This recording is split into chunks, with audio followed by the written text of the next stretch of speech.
محترم سامعین، السلام علیکم ورحمۃ اللہ تعالی وبرکاتہ۔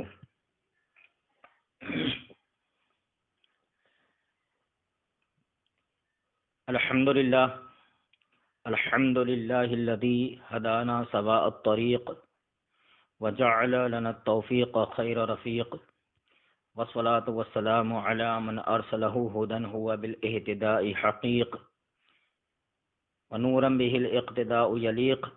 وعلى آلہ واصحابہ الذین سعیدوا فی معارج الحق بالتصدیق۔ اما بعد، اعوذ باللہ من الشیطان الرجیم، بسم اللہ الرحمن الرحیم۔ فیہ رجال یحبون ان یتطہروا واللہ یحب المطہرین۔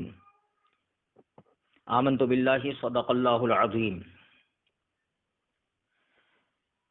آئیے مل کر بارگاہ رسالت میں درود شریف کا نذرانہ پیش کریں۔ اللہم صلی علی سیدنا و مولانا محمد معدن الجود والکرم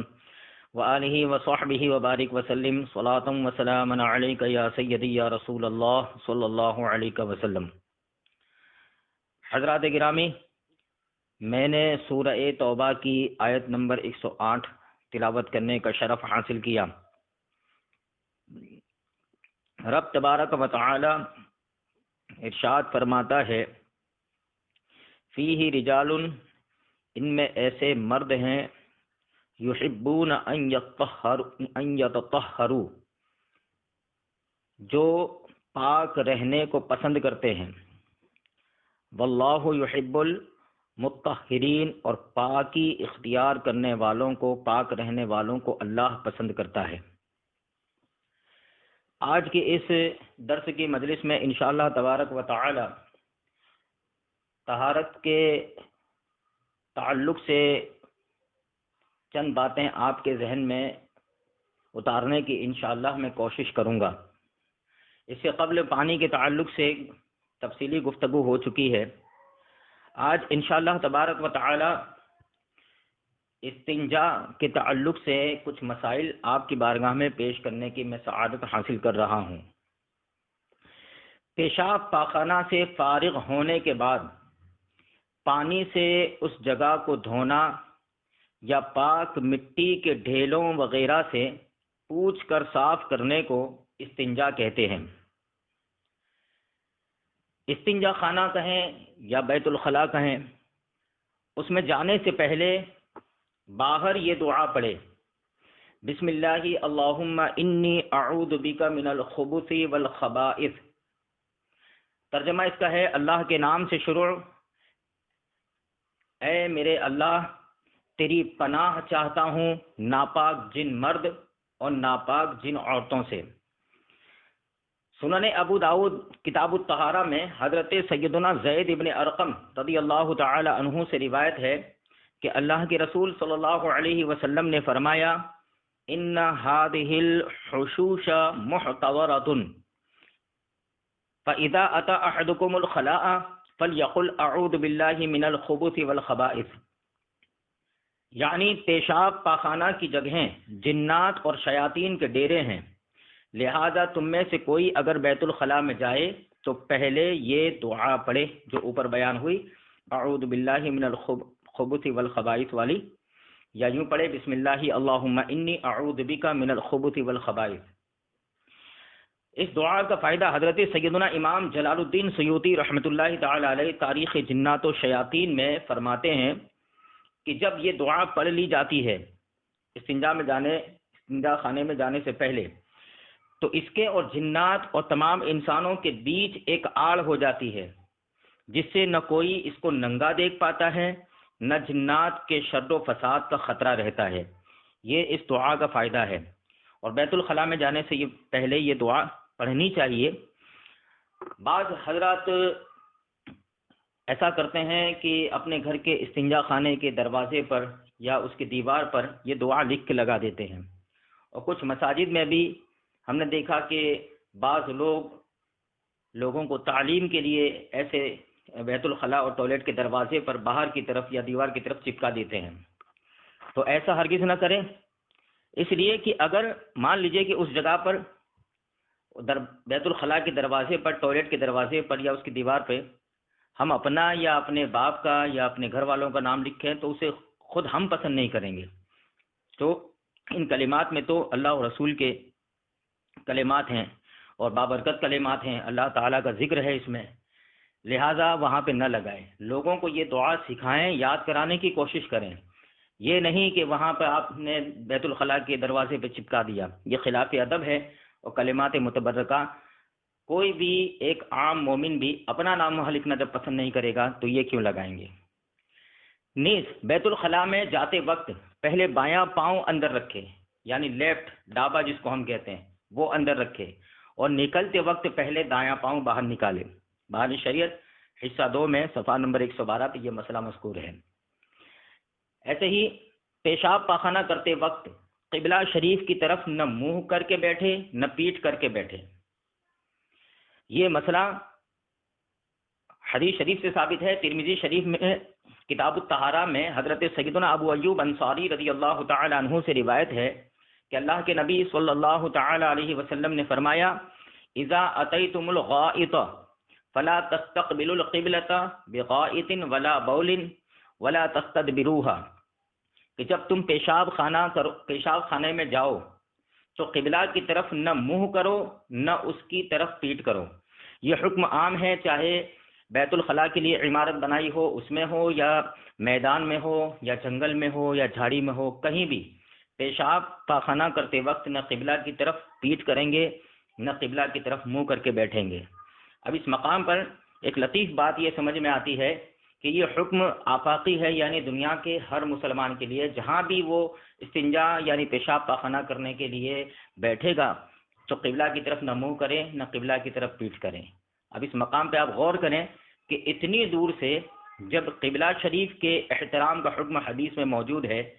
تو اگر ہم ہمارے آقا کریم صلی اللہ علیہ وسلم کی تعظیم کے لیے ہندوستان سے، دنیا کے کونے کونے سے ادب و احترام کے ساتھ کھڑے ہو کر حضور کے روضے کی طرف رخ کر کے ادب کے ساتھ سلام پیش کرتے ہیں، تو جو لوگ اسے بدعت کہتے ہیں تو انہیں سوچنا چاہیے کہ جب اتنی دور سے قبلہ کا احترام کرنا جائز ہے تو ہمارے حضور تو جانے قبلہ ہیں، ہمارے حضور تو شان قبلہ ہیں، ہمارے حضور تو قبلے کے بھی قبلہ ہیں، کہ وہ تو کعبے کے بھی کعبہ ہیں۔ اعلیٰ حضرت امام احمد رضا فرماتے ہیں، حاجیو آؤ شہنشاہ کا روزہ دیکھو، کعبہ تو دیکھ چکے، کعبے کا کعبہ دیکھو۔ جب اتنی دور سے کعبے کا احترام جائز ہے تو جانے کعبہ اور جانے قبلہ کا احترام کیوں کر جائز نہ ہوگا۔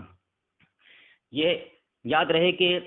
بیت الخلاء میں جاتے وقت نہ قبلہ کی طرف رخ کرے نہ پیٹ کرے۔ بہار شریعت حصہ 2 صفحہ نمبر 112 میں ہے کہ اگر بھول کر بیٹھ جائے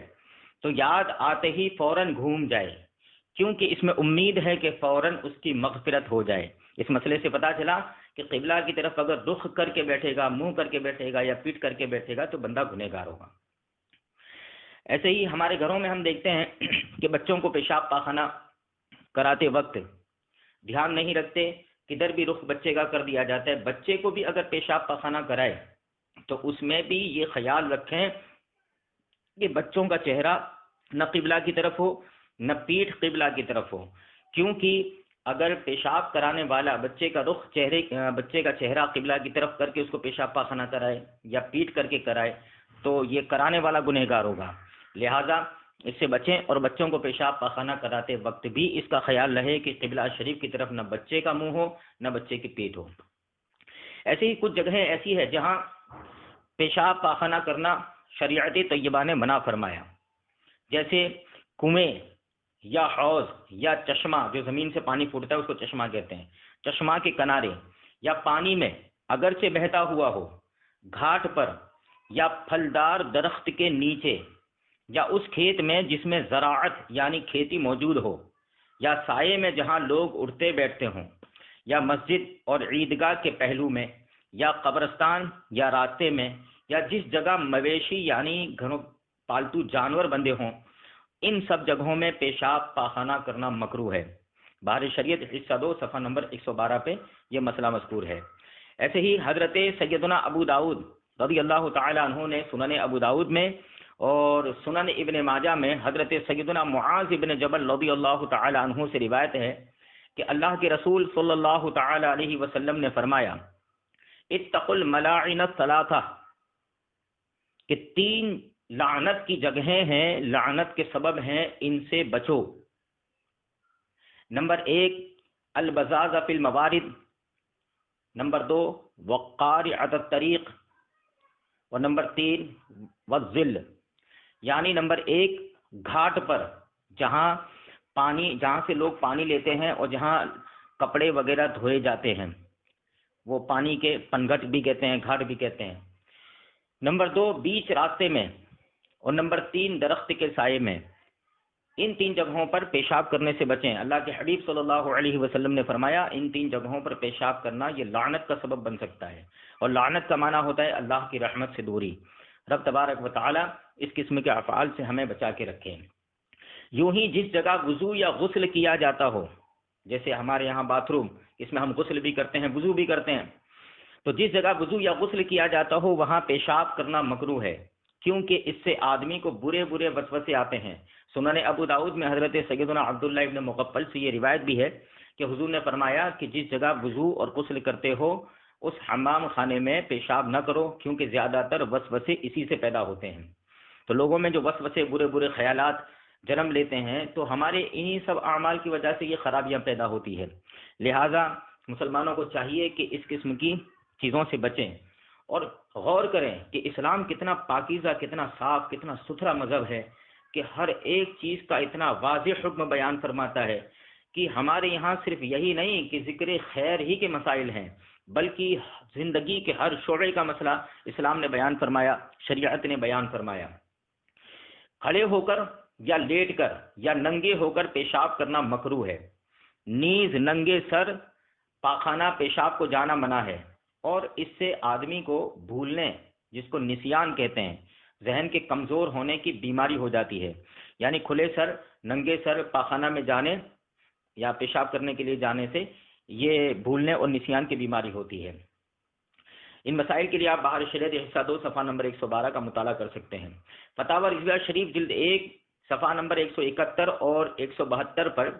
یہ مسئلہ ہے کہ امام اہل سنت اعلی حضرت عظیم البرکت فرماتے ہیں، اور شک نہیں کہ وقت استنجا اس انگشتری کہتے ہیں انگوٹھی کو، اس انگشتری کا جس پر اللہ عز و جل یا نبی صلی اللہ علیہ وسلم کا نام پاک یا کوئی متبرک لفظ یعنی بابرکت لفظ، جیسے کسی نے حضرت مولا علی کا نام لکھوا لیا، کسی نے کوئی بابرکت نام یہ نگ کے اوپر لکھوا لیا، اتار لینا صرف مستحب ہی نہیں، قطعاً سنت یعنی یقینی سنت ہے،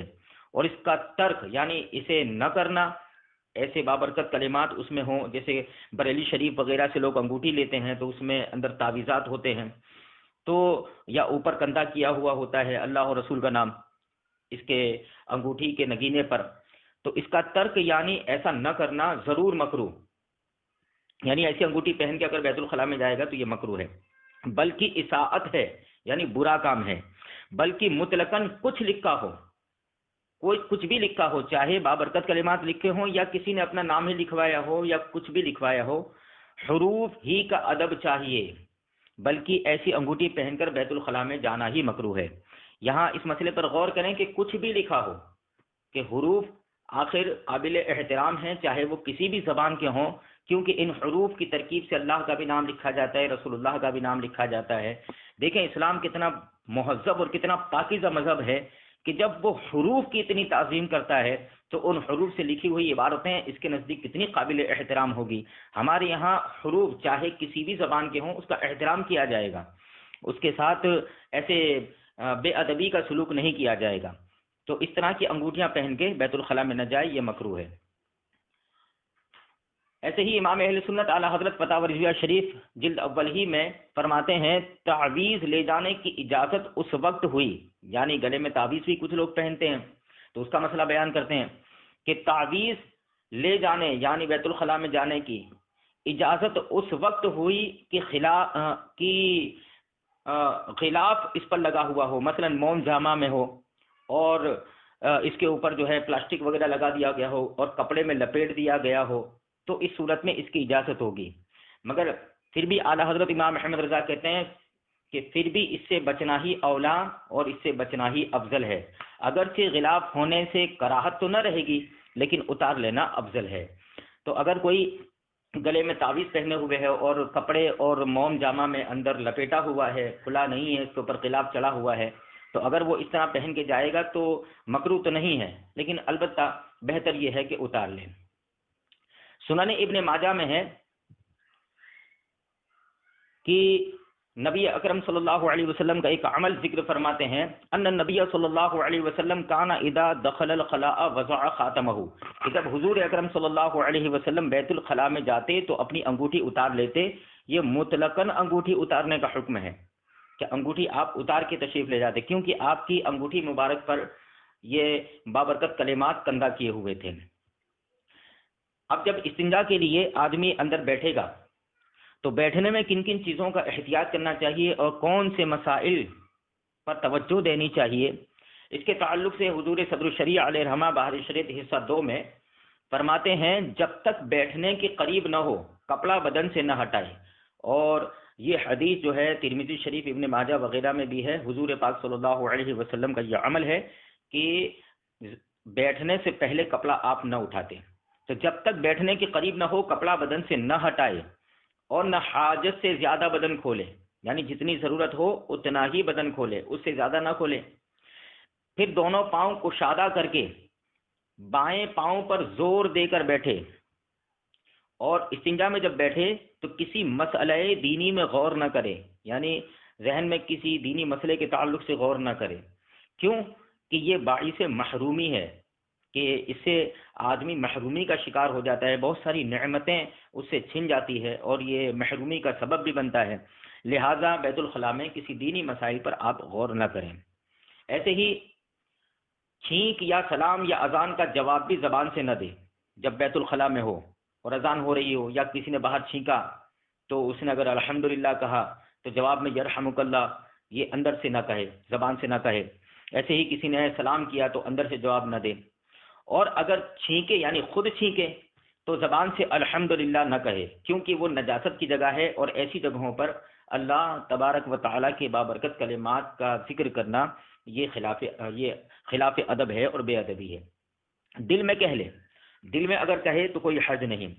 باہر شریعت میں ہے۔ اور بغیر ضرورت اپنی شرمگاہ کی طرف نظر نہ کرے بیت الخلاء میں بیٹھے تو، اور نہ اس نجاست کو دیکھے جو اس کے بدن سے نکلی، پیشاب اور پاخانہ، اسے بھی نہ دیکھے، کہ اپنی شرمگاہ کو دیکھتے رہنے اور نجاست کو دیکھنے سے بھی نسیان یعنی بھولنے کی بیماری ہوتی ہے، اور آدمی کا قوت حافظہ کمزور ہو جاتا ہے۔ اور دیر تک نہ بیٹھے، کہ کچھ لوگوں کو عادت ہوتی ہے کہ اندر گھستے ہیں تو نکلتے نہیں، دیر تک نہ بیٹھے، کہ اس سے بواسیر، جسے ہم بھگندر ہڑس کہتے ہیں، بواسیر کا اندیشہ ہے، یعنی اس سے بواسیر کی بیماری ہونے کا خطرہ ہے۔ اور پیشاب خانے میں نہ تھوکے، نہ ناک صاف کرے، نہ بلا ضرورت تھکارے، نہ بار بار ادھر ادھر دیکھے، نہ بیکار بدن چھوئے، نہ آسمان کی طرف نگاہ کرے، بلکہ شرم کے ساتھ سر جھکائے رہے۔ بہار شریعت حصہ 2 صفحہ نمبر 112 پہ یہ مسئلہ ہے۔ اب استنجا کا طریقہ، جب پیشاب اور پاخانے سے آدمی فارغ ہو جائے تو مرد بائیں ہاتھ سے اپنے آلہ یعنی پیشاب کی جگہ کو جڑ کی طرف سے سر کی طرف سونتے یعنی نچوڑے، کہ جو قطرہ رکا ہوا ہو وہ نکل جائے، کہ مرد کے عضو میں قطرات کے رک جانے یا ٹھہر جانے کے خطرات ہوتے ہیں، تو وہ اس طرح سے کرے تاکہ پیچھے کی طرف سے جڑ کی طرف سے نچوڑ کے آگے کی طرف لائے، تو اس سے جو قطرے اندر اٹکے ہوئے ہوں گے وہ نکل جائیں گے۔ پھر ڈھیلوں سے صاف کرے، پھر داہنے ہاتھ سے پانی بہائے۔ ڈھیلا بھی جب استعمال کرے گا تو یاد رہے کہ داہنے ہاتھ میں ڈھیلا پکڑے اور بائیں ہاتھ سے شرمگاہ کو، داہنے ہاتھ سے شرمگاہ کو نہ چھوئے۔ اور پھر داہنے ہاتھ سے پانی بہائے، پانی ڈالنے میں بھی داہنے ہاتھ سے پانی ڈالے، اور بائیں ہاتھ سے دھوئے، اور پانی کا لوٹا اونچا رکھے کہ چھینٹے اس میں نہ پڑیں، اور پہلے پیشاب کا مقام دھوئے پھر پاخانہ کا مقام، کہ پہلے پیشاب کی جگہ کو دھو لے اس کے بعد پاخانہ کے مقام کو دھوئے۔ اور طہارت کے وقت پاخانہ کا مقام سانس کا زور نیچے کو دے کر ڈھیلا رکھیں، یعنی سانس کا زور نیچے کی طرف کریں اور پاخانہ کی جگہ کو ڈھیلا رکھیں، اور خوب اچھی طرح دھوئے کہ دھونے کے بعد ہاتھ میں بو باقی نہ رہ جائے، ہاتھ سے بدبو نہ آئے۔ اس کو کہتے ہیں استنقاء، یعنی خوب صفائی حاصل کرنا۔ پاخانہ کے بعد پانی سے استنجے کا مستحب طریقہ یہ ہے کہ کشادہ یعنی چوڑا ہو کر بیٹھے، یہ مرد کا حکم ہے، اور آہستہ آہستہ پانی ڈالے، زور زور سے نہیں، اور انگلیوں کے پیٹ سے دھوئے، انگلیوں کا سرا جس کو پورا کہتے ہیں اوپر کی طرف ہوتا ہے اس کا استعمال نہ کریں، انگلیوں کا سرا نہ لگے، اور پہلے بیچ کی انگلی اونچی رکھے، یعنی شروعات پہلے بیچ کی انگلی سے کرے جس کو بڑی انگلی کہتے ہیں، پھر وہ جو اس سے متصل ہے جس کو رنگ فنگر کہتے ہیں، جہاں پر انگوٹھی پہنی جاتی ہے، جو یہ بڑی انگلی کے بغل میں ہوتی ہے، کلمے کی انگلی نہیں، کلمے کی انگلی کا استعمال اس میں نہ کرے، اگرچہ بائیں ہاتھ کی ہے، مگر استنجا کرتے وقت پیشاب پاخانہ کی جگہ کو دھونے میں کلمے کی انگلی کا استعمال نہ کریں۔ پھر وہ جو اس سے متصل ہے یعنی اس سے لگی ہوئی ہے، اس کے بعد چھنگلیاں یعنی سب سے چھوٹی انگلی اونچی رکھے، اور خوب مبالغہ یعنی خوب اچھی طرح سے دھوئے اور زیادہ پانی خرچ کر کے دھوئے، 3 انگلیوں سے زیادہ طہارت نہ کرے، اور آہستہ آہستہ 3 انگلیوں سے زیادہ سے طہارت نہ کرے اور آہستہ آہستہ ملے یہاں تک کہ چکنائی جاتے رہے۔ ہتھیلی سے دھونے سے بھی طہارت ہو جائے گی، البتہ یہ تو مرد کا طریقہ تھا، عورت ہتھیلی سے دھوئے، انگلی سے نہیں، اور بنسبت مرد کے زیادہ پھیل کر بیٹھے، مرد کے مقابلے میں عورت زیادہ پھیل کے بیٹھے گی اور ہتھیلی سے دھوئے، وہ انگلی سے نہ دھوئے، یہ عورتوں کا طریقہ ہے۔ جب یہ اس طرح سے دھونے سے فارغ ہو جائے پھر کسی پاک کپڑے سے پونچھ ڈالے، اور اگر کپڑا پاس نہ ہو تو بار بار ہاتھ سے پوچھیں کہ برائے نام پیشاب یا پاخانہ کی جگہ کی تری رہ جائے، یعنی برائے نام ہی تری رہ جائے، اچھی طرح پہلے بہتر یہ ہے کہ کپڑے سے پونچھ لے دھونے کے بعد، اور اگر کپڑا نہ ہو تو ہاتھ سے بار بار اسے اچھی طرح سے جھاڑ دے اور جتنا پانی ہے اسے صاف کر لے۔ ڈھیلوں سے، کہ ڈھیلوں کا بھی حکم ہے استنجا کرنے میں، ڈھیلوں سے استنجا کرنا سنت ہے، اور اگر صرف پانی ہی سے طہارت کر لی، یعنی اگر کسی نے ڈھیلے کا استعمال نہیں کیا، پانی سے ہی دھویا، تب بھی طہارت ہو جائے گی، مگر مستحب اور افضل یہ ہے کہ ڈھیلے بھی استعمال کرے اور پانی سے بھی صاف کرے، مگر پہلے ڈھیلے سے صاف کرے پھر اس کے بعد پانی سے دھوئے۔ ڈھیلوں کی کوئی تعداد معین سنت نہیں ہے ہمارے نزدیک مذہب حنفی میں کہ 3 ہونے چاہیے، 4 ہونے چاہیے، 5 ہونے چاہیے، نہیں، یہ معین نہیں ہے، بلکہ جتنے سے صفائی ہو جائے، تو اگر 1 سے صفائی ہو گئی سنت ادا ہو گئی، اور اگر 3 ڈھیلے لیے اور صفائی نہ ہوئی سنت ادا نہ ہوئی۔ البتہ مستحب یہ ہے کہ طاق ہوں، طاق کہتے ہیں جس کو ہم کہتے ہیں اکائی میں، جوڑا نہ ہو، یعنی کہ 1 ہے تو پھر 3 ہے، پھر 5 ہے، پھر 7 ہے، یہ طاق عدد کہلاتے ہیں، اور کم سے کم 3 ہوں، یہ مستحب درجہ ہے۔ تو اگر 1 یا 2 سے صفائی ہو گئی تو 3 کی گنتی پوری کرے، اور اگر 4 سے صفائی ہوئی تو 1 اور لے لے کہ طاق ہو جائیں۔ ڈھیلوں سے طہارت اس وقت ہوگی کہ نجاست سے مخرج کے آس پاس کی جگہ 1 درہم سے زیادہ آلودہ نہ ہو، اور اگر درہم سے زیادہ سن جائے، یعنی 1 درہم سے زیادہ پہ اگر پاخانہ پیشاب لگ گیا تو دھونا فرض ہے، یعنی پانی سے دھونا فرض ہے، مگر ڈھیلے لینا اب بھی سنت رہے گا، یعنی پہلے ڈھیلے کا استعمال کرے پھر پانی سے دھوئے۔ یہ مسائل بہار شریعت حصہ 2 میں صفحہ نمبر 112 113 پر مذکور ہیں۔ ایسے ہی حضور صدر الشریعہ علیہ رحمہ بہار شریعت حصہ 2 میں فرماتے ہیں کنکر، پتھر، پھٹا ہوا کپڑا یہ سب ڈھیلے کے حکم میں ہیں، ان سے بھی صاف کر لینا بلا کراہت جائز ہے، ان سے بھی آدمی پیشاب پاخانہ کی جگہ کو صاف کر سکتا ہے۔